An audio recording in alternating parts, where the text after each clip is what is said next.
আসসালামু আলাইকুম রাহমাতুল্লাহি ওয়া বারাকাতুহু। সুপ্রিয় সম্মানিত দর্শক শ্রোতা, আশা করি মহান রব্বুল আলামিনের দয়ায় আপনারা সকলেই ভালো আছেন। সুপ্রিয় সম্মানিত দর্শক শ্রোতা, আজকে হযরত ওমর রাদিয়াল্লাহু তাআলা আনহু থেকে একটি ঘটনা বর্ণনা করব। ঘটনার শিরোনাম হচ্ছে জিনা আর মদ পান সমান অপরাধ নয়। সুপ্রিয় সম্মানিত দর্শক শ্রোতা, আপনাদের নিকট অনুরোধ থাকবে ঘটনাটি শেষ পর্যন্ত শোনার। একবার ওমর রাদিয়াল্লাহু তাআলা আনহু দেখলেন এক ব্যক্তি ঘোড়ায় চড়ে মদিনার দিকে আসছে। লোকটি তার দিকে আসছে কিনা তা দেখার জন্য তিনি দাঁড়ালেন। এরই মধ্যে লোকটি দ্রুত গতিতে তার কাছে এসে পৌঁছল। ওমর রাদিয়াল্লাহু আনহু দেখলেন সে কাঁদছে। ওমর রাদিয়াল্লাহু আনহু তাকে বললেন, তোমার কি হয়েছে? যদি তুমি ঋণগ্রস্ত হও তাহলে আমি তোমার ঋণ পরিশোধ করে দিব। যদি তুমি কারো ভয় করো তাহলে আমি তোমাকে আশ্রয় দিব। যদি তুমি কাউকে হত্যা করো থাকো তাহলে আমি তোমাকে তার বদলে হত্যা করব। যদি তুমি তোমার এলাকায় থাকতে না চাও তাহলে অন্য এলাকায় পাঠিয়ে দিব। বলো তোমার কি হয়েছে? এবার লোকটি বলল, আমি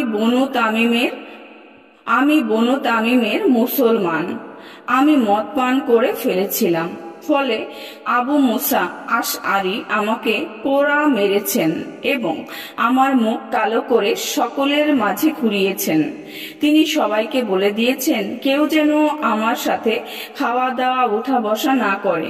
তাই আমি সিদ্ধান্ত নিয়েছি আমি 3 কাজের যে কোনো একটি না করে মরব না। 1 নম্বর, হয়তো আবু মুসাকে হত্যা করব। 2 নম্বর, অথবা আপনার কাছে উপস্থিত হব আর আপনি আমাকে শামে পাঠিয়ে দেবেন, কারণ সেখানে আমাকে কেউ চেনে না। 3 নম্বর, অথবা আমি আমার শত্রুদের সাথে গিয়ে বসবাস শুরু করব। লোকটির কথা শুনে হযরত ওমর রাদিয়াল্লাহু আনহু বললেন, আবু মুসার এ ফয়সালা আমার পছন্দ হলো না। আমি জাহিলিয়াতের জামানায় সবচেয়ে বেশি মদ পান করতাম। মদ পান আর জিনা সমান অপরাধ নয়। এরপর ওমর রাদিয়াল্লাহু আনহু আবু মুসা আশআরী রাদিয়াল্লাহু আনহুকে লিখলেন, যদি তুমি এমন কাজ দ্বিতীয়বার করো তাহলে আমি অবশ্যই তোমার চেহারা কালো করে তোমাকে সবার সামনে ঘোরাবো। যদি তুমি আমার কথা সঠিক মনে করে থাকো তাহলে মানুষকে নির্দেশ দাও তারা যেন এই ব্যক্তির সাথে খাওয়া দাওয়া উঠা বসা করে, আর এই ব্যক্তি তওবা করলে তার সাক্ষী গ্রহণ করো। এরপর ওমর রাদিয়াল্লাহু আনহু ওই লোকটিকে 200 দিরহাম দিয়ে খুশি করে পাঠিয়ে দিলেন। সুপ্রিয় সম্মানিত দর্শক শ্রোতা, আজকের ঘটনাটি এই পর্যন্তই। ঘটনাটি যদি ভালো লেগে থাকে অবশ্যই চ্যানেলটি সাবস্ক্রাইব করবেন, লাইক করবেন, কমেন্ট করবেন এবং বেশি বেশি শেয়ার করে দিবেন।